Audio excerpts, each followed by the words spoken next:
Hey guys, what's up? Chris here with Cohesive Friendship Unit. Just me today. Haven't been seeing as many people talk about Project Mara as I anticipated, so I thought I'll talk about Project Mara and everything that Ninja Theory really has cooking right now, because it's a lot for such a small studio. Before we get into everything, we are doing a giveaway, guys, for a copy of Risk Rain 2 on your platform of choice. All you gotta do is be subscribed, so if you love us, please sub us, and throw us a like. Let us know down below what you think of Project Mara. This one is really interesting to me for a number of reasons. So let's just set the scene, right? Ninja Theory, very small studio. 2017, they put out a little game called Hellblade: Senua's Sacrifice, which really, I mean, they were already on the map, but this made them big. And this was, a lot of people were calling this like a AA type game. It was weird because it was an indie game that looked like a AAA game. It looks and still does look absolutely incredible, tied in with some great music, some great acting, some great performances, and binaural audio, which immerses you in the character Senua, who suffers from some form of psychosis. It's not explicitly stated, but it's pretty telling that it's schizophrenia, where you can hear voices throughout the entire game echoing all across when you're wearing headphones. It's extremely well done, and it was an extremely good depiction and a really good touching story. I really recommend that game. And very recently at the Game Awards, Game Awards 2019, we were shown Hellblade 2 Senua's Saga. And what's interesting about that is, like, right off the bat, first of all, Senua appears to be in the game, who suffers from psychosis. So it's kind of confirmed-ish that that mental illness should, at least in some way, shape, or form, carry on into Senua's Saga.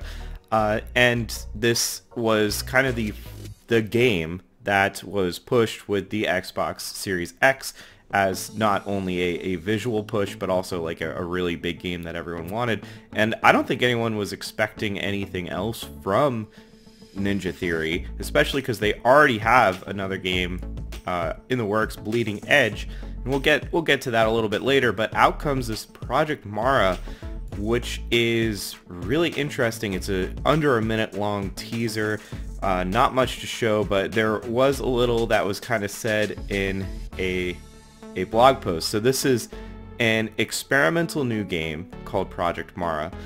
It's being developed by a small team, and it is focused around mental illness, much like Hellblade, Senua's Saga. This is very much focused on mental illness.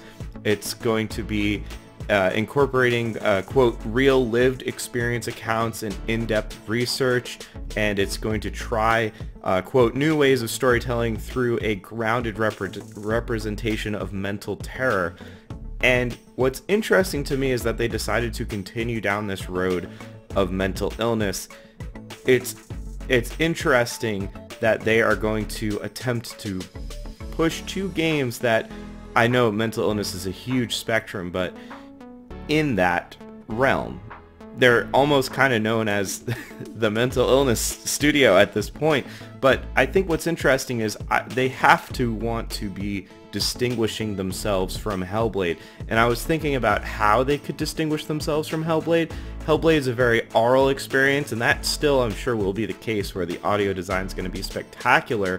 But I think they might be focusing a lot heavier on the visual side of things, and this was kind of hinted at where Mara, at the very end of the teaser, appears to look at something, and I think hallucinations are going to be a much larger role in this game. Not that there aren't a ton of hallucinations in Senua's Sacrifice, but I think, and this, hear me out, this could be a VR title.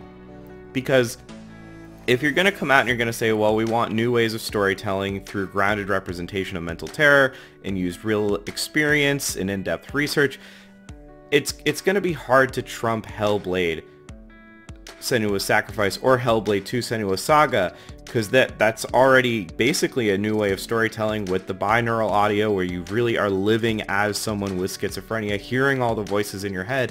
The next logical conclusion would be to further immerse the player with VR and have not only the oral experience but a true visual craziness. And it seems like it's going to be a little bit like PT, where it is taking place in one location with one character. And to me, this looks really cool. Again, it's going to be really interesting to see how and why they chose to have another project about mental illness and where they're going to take it. And I sincerely think that this could be VR. The only other thing I'll say is it's interesting to see Ninja Theory branch off and now have so many projects. They have Senua Saga, they have Bleeding Edge, they have Project Mara, and Project Insight, which is an initiative to help gamers recognize and control their anxieties. So they have 4 big projects. It looks like this could be a big part of Microsoft acquiring them and wanting to have Game Pass content come out, or maybe they just got the funds and the creative freedoms to really do what they want. Either way, super exciting. I'm into Project Mara. Let me know what you guys think down below. I seriously think this is a VR title. They've already dabbled in VR with a VR version of Hellblade. So yeah, that is all from me, guys. I will catch you next time.